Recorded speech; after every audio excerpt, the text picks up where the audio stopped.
तो गाइज आज के इस एपिसोड में मैं बनाने वाला हूं जैम कुकीज। तो चलिए शुरू करते हैं। राधे राधे। तो गाइज जैम कुकीज के लिए हमें जो है सबसे पहले बटर को थोड़ा सॉफ्ट होने के लिए रख देना है। जैसे मैंने रखा था, बटर मेरा सॉफ्ट हो गया, इसे मेल्ट नहीं करना है, ठीक है। अब इस बटर को जो है अच्छे से इस तरह से मैश कर लेना है हाथ से, बढ़िया तरह से। अब बटर हमारा मैश हो चुका है, तो आधा किलो बटर है, आधा किलो बटर में करीब हमें 600 ग्राम शुगर पाउडर डालना है। मैं तो अंदाजे से डाल रहा हूँ, आप चाहे तो नाप के डाल सकते हैं। तो मैं डाल रहा हूँ अभी गाइस शुगर पाउडर 600 ग्राम आधे किलो बटर में, ठीक है। शुगर पाउडर और बटर को जो है हमें गाइस सबसे पहले अच्छे से मिक्स कर लेना है, ठीक है, इस तरह से। अब हमारा शुगर पाउडर और बटर जो है अच्छे से मिक्स हो चुका है, आप लोग देख सकते हैं। अब उसके बाद डालना है हमें कस्टर्ड पाउडर, इससे अच्छा फ्लेवर भी आएगा और अच्छा कलर भी आएगा हमारे बिस्किट में। तो करीब 100 ग्राम कस्टर्ड पाउडर हमें डाल देना है इसी बटर में। अब इसको भी आपस में अच्छे से मिक्स कर लेना है। अब बारी है मैदा डालने की। तो मैदा भी हमें जो है 600 से 700 ग्राम यूज़ करना है। ये मैदा भी मैं डाल रहा हूँ, 1 2 3 4, ठीक है। ये हो चुका है 600 ग्राम मैदा। मेरे एक मुट्ठी में 200 ग्राम आता है, 200 ग्राम से थोड़ा कम ही आता है। तो इन सबको अभी हमें अच्छे से मिक्स कर लेना है। तो गाइज हमारे इसमें जो है आटे में थोड़ा बटर और चाहिए। आप ऐसे बटर अपने हिसाब से डालिएगा, थोड़ा थोड़ा करके, ठीक है। जितना ज़रूरत हो उतना आप यूज़ कीजिए। मैं अंदाजे से काम करता हूँ, इसीलिए मैं थोड़ा थोड़ा करके ऐड करता रहता हूँ। अब इस बटर को भी हमें फिर से इसमें अच्छे से मिक्स कर लेना है। बिस्किट में जितना बटर चाहिए होता है ना, उतना ही मैदा और उतना ही शुगर पाउडर भी चाहिए होता है, बल्कि बटर उससे थोड़ा सा और एक्स्ट्रा चाहिए होता है। अब हमारा बिस्किट का डो जो है अच्छे से तैयार हो चुका है, आप देख सकते हैं। हमें ज़्यादा टाइट भी नहीं करना है और ज़्यादा ढीला भी नहीं रखना है, ठीक है। ज़्यादा टाइट होगा तो आप बेल नहीं पाएंगे और काट भी नहीं पाएंगे, और ज़्यादा ढीला होगा तो आपका बिस्किट जो है एकदम मेल्ट होके फैल जाएगा ट्रे पे, तो वो अच्छी बात नहीं है। हमें इस तरीके का डो करना है। डो बनाने के बाद थोड़ा दबा के देखना है। जब दबाएंगे और जब डो इस तरह से किनारे से फटेगा, इसका मतलब ये है कि हमारा डो पूरी तरह से तैयार है, एकदम बिखरना नहीं है। और अगर दबाते समय एकदम बिखर गया तो मतलब हमारा डो ज़्यादा टाइट है, उससे क्या है, बिस्किट अच्छा नहीं बनेगा। और हल्का अगर फटा तो मतलब हमारा डो एकदम परफेक्ट तैयार है। और नहीं फटा, एकदम उंगली ऐसे पच करके घुस गया, तो समझ लीजिए तो भी आपका बिस्किट का डो जो है तैयार नहीं हुआ है, बल्कि बटर ज़्यादा रह गया उसमें, वो थोड़ा गीला हो गया है। तो फिर आप थोड़ा सा मैदा और उसमें ऐड कीजिएगा। अब हमें इसे जो है बेलना है। तो गाइज मैंने जो है सारा मटेरियल जो है हमने कुकीज़ के लिए जो मिक्स किया था, वो अभी मैंने टेबल पे डाल दिया है, ठीक है। और अब हमें इसे बेलना है। और बेलने से पहले हमें जो है इसके ऊपर एक ऐसे बटर पेपर डाल देना है, वरना तो बेलन में जो है चिपक जाएगा, ठीक है। ये मैंने ले लिया है बेलन, और ये ले लिया बटर पेपर, और नीचे डाल दिया बिस्किट का मटेरियल। अब इस तरह से हमें बेलना है बढ़िया तरह से। बीच बीच में बटर पेपर को हमें थोड़ा हटा लेना है, और उसके बाद फिर से ऐसे इसको सेट कर लेना है।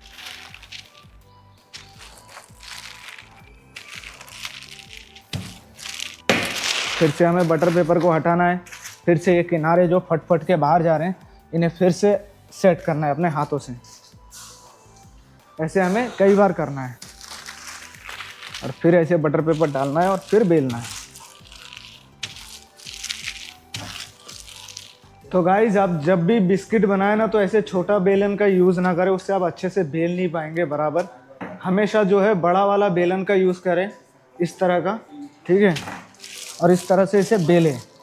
इससे क्या होगा, आपका बिस्किट जो है बराबर बेलेगा। और अगर आप घर पे थोड़ा सा बना रहे हैं तो उससे आप छोटा बेलन भी यूज़ कर सकते हैं।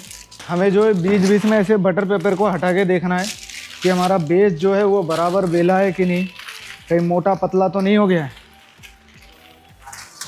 और अगर कहीं मोटा या पतला हो गया तो हमें क्या करना है, बेस को ऐसे फिर से धक्का लगाना है साइड में से, जो फट गया है ना, उसे ऐसे धक्का लगा के फिर से सेट करना है। और जहाँ पर हमें फिर से थोड़ा सा ज़्यादा मोटा दिखे उधर फिर से यूँ बटर पेपर डालना है और फिर से ऐसे बेलन मारना है। अब हमारा बेस जो है पूरी अच्छे से बिल चुका है। हमें बेस ज़्यादा मोटा नहीं चाहिए, करीब इतना मोटा, यानी मान लीजिए आधी इंच मोटा होना चाहिए बेस। अब हमें जो है एक छोटा वाला बेलन ले लेना है, उसके ऊपर जो है क्लीन रैप लगाना है, ठीक है, या कोई प्लास्टिक के पॉलीथीन के अंदर ये बेलन डाल देना है। अच्छे से बेलन को जो है क्लीन रैप से लपेट लेना है बढ़िया तरह से, क्योंकि इस बेलन का भी जो है हमें काफ़ी ज़रूरत है जैम कुकीज़ बनाने के लिए। इसका ही मेन काम है। ये बेलन में जो है बढ़िया से क्लीन रैप लग चुका है। अब उसके बाद जो है हमें इस तरह के कुकीज़ कटर ले लेना है। आपको कुकीज़ जिस भी डिज़ाइन का बनाना है बिस्किट, उस डिज़ाइन का आप कटर ले सकते हैं, लेकिन मैं प्लेन जो है गोल वाला बिस्किट बना रहा हूँ, उसके लिए मैंने गोल साइज़ का कटर ले लिया है। अब इस कटर को जो है इस तरह से पहले कुकीज़ में डाल लेना है, ठीक है, कटर को बाहर नहीं निकालना है। उसके बाद बीच में जो है एकदम ऐसे बेलन को दबा के थोड़ा सा गड्ढा कर लेना है।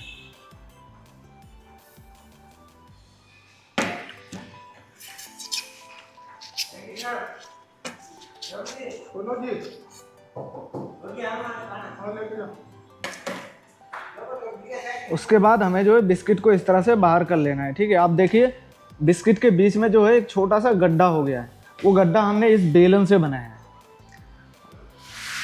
अब इस बिस्किट को जो है हमें ऐसे एक साइड में रख देना है, या तो कोई ट्रे में, जैसे मैंने ये वाला एल्युमिनियम ट्रे लिया है तो इस ट्रे में या तो इस तरह से लगा देना है, ठीक है, line by line. Her biscuit के बीच में ये गैप रहना चाहिए आधी इंच का।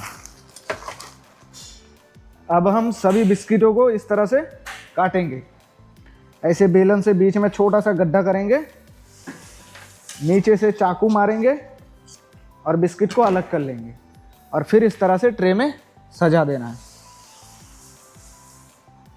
आधी से 1 इंच के गैप में, 1 इंची गैप रखेंगे, उससे आपका बिस्किट और अच्छा बनेगा। आधी इंची गैप रखेंगे तो भी थोड़ा बिस्किट क्या है पास पास आ जाएगा, क्योंकि बिस्किट पकते समय जो है फूलता है, बढ़ता है, तब इसके गैप जो है कम हो जाते हैं। अब सभी बिस्किटों को ऐसे काट के हमें ट्रे पे लगा लेना है। जैम कुकीज़ में जो है आप कटर से ऐसे धड़ाधड़ काट के और बेलन से ठोक के नहीं कर सकते। आपको एक एक बिस्किट को ऐसे लगाना पड़ेगा कटर, और फिर वैसे बीच में होल करना पड़ेगा, और होल करने के बाद आपको ऐसे चाकू से एक एक करके बाहर निकालना पड़ेगा, और एक एक करके ही ऐसे इस तरह से ट्रे में सजाना पड़ेगा। क्योंकि जब हम बेलन डाल लें ना अंदर, तो बेलन डालते समय क्या है, प्रेशर लग रहा है और बिस्किट जो है टेबल के साथ कर रहे चिपक रहे हैं, और जब आप दूसरी टाइम निकालने जाएंगे तो टूट जाएगा। तो इस तरह से सावधानी से सभी बिस्किटों को निकालना है और ट्रे में सजाना है। आप लोग जब बेलन से अंदर गड्ढा करेंगे ना, तो ध्यान रखिएगा कि आर पार छेद नहीं होना है। आप देखिए बिस्किट के इस साइड छेद नहीं हुआ है, सिर्फ बीच में थोड़ा सा गड्ढा हुआ है आधा, यानी उतना भी प्रेशर नहीं लगाना है कि बिस्किट के आर पार हो जाए बेलन। आराम से थोड़ा सा छोटा सा गड्ढा बना लेना है, एक बटन के साइज़ का, बटन से थोड़ा सा बड़ा। बिस्किट की मोटाई भी आप लोग देख सकते हैं, आधी इंच है, आधी इंच से थोड़ा सा कम ही है बल्कि, लेकिन आप आधी इंच रख सकते हैं, क्योंकि बीच में हम गैप बना रहे हैं। अगर बिस्किट ज़्यादा पतला हो जाएगा ना, तो ये गड्ढा जो है बंद हो जाएगा। इसीलिए हमें बिस्किट को मिनिमम आधी इंच मोटा रखना है। उसके बाद ही हम बेलन से जब दबाएंगे तो एकदम सही बनेगा हमारा बिस्किट का साइज़, और अंदर का गैप, दोनों ही चीज़ें बराबर बनेगी। और जैम कुकीज़ है तो बिना जैम का तो कुकीज़ बन नहीं सकता, तो मैंने ले लिया मिक्स फ्रूट जैम। आप चाहे तो दूसरा कोई सा भी जैम यूज़ कर सकते हैं, लेकिन मैं यूज़ कर रहा हूँ मिक्स फ्रूट जैम। एकदम नया डब्बा है, अभी अभी सील तोड़ रहा हूँ मैं।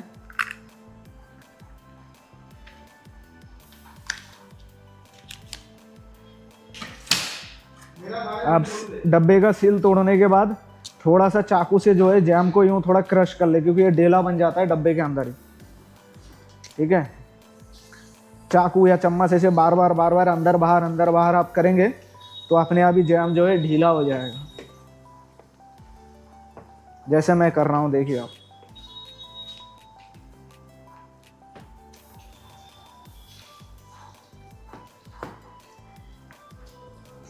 अब हमारा जो जैम है वो जो है ढीला हो चुका है एकदम।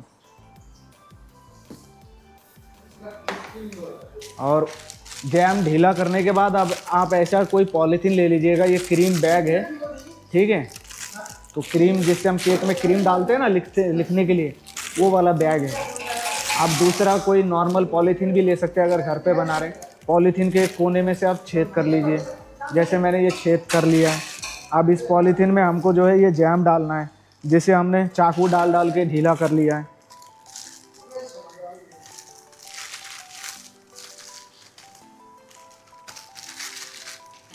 अब ये जो बिस्किट के बीच में हमने छोटा छोटा गड्ढा बनाया था, इन गड्ढों में जो है हमें थोड़ा थोड़ा करके जैम डालना है, इस तरह से, ठीक है।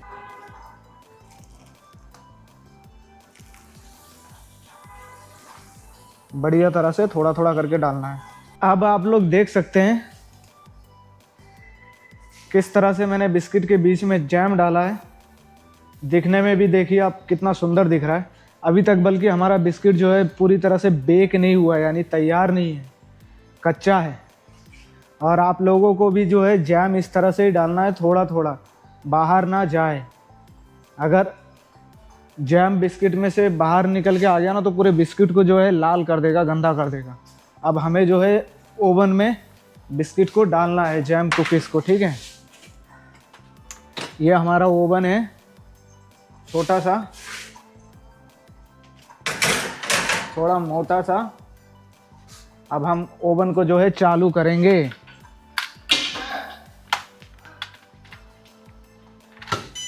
ये हमारा ओवन चालू हो चुका है। अंदर मैंने कुकीज़ को डाल दिया है बेक होने के लिए। और ओवन का जो टेम्परेचर है वो आप लोग देख सकते हैं। ऊपर भी मैंने 128 रखा है और नीचे भी जो है टेम्परेचर 128 है। ऊपर नीचे दोनों जगह ही सेम टेम्परेचर रखना है। बिस्किट को पूरी तरह से पकने में जो है करीब 20 से 25 मिनट चाहिए। और उसके बीच में कम से कम हमको 6 से 7 बार ओवन को खोल खोल के देखना है। मैं रेगुलर बिस्किट बनाता हूँ तो मुझे देखना पड़ता है 6-7 बार ओवन खोल के। और अगर आप नए हो, पहली बार बिस्किट बना रहे हो, तो आप हर 2-4 मिनट बाद ओवन को ऑन करें, देखें कि आपका बिस्किट का क्या हाल है। उसके बाद फिर से ओवन बंद करके रख दें। और जब बिस्किट में से खुशबू आए तब डबल ध्यान देना है बिस्किट के उधर, ठीक है। तो गाइस अभी हमारे ओवन में से जो है बहुत ही अच्छा खुशबू आ रहा है बिस्किट पकने का। आप लोग देख सकते हैं हमारा जैम कुकीज जो है अभी पूरी तरह से बेक हो चुका है, यानी ये पक चुका है।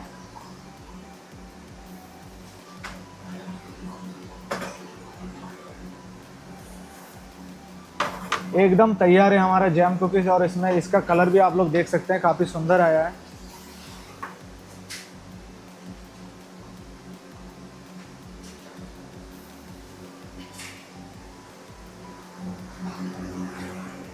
अब इसे हमें ओवन से बाहर निकाल लेना है।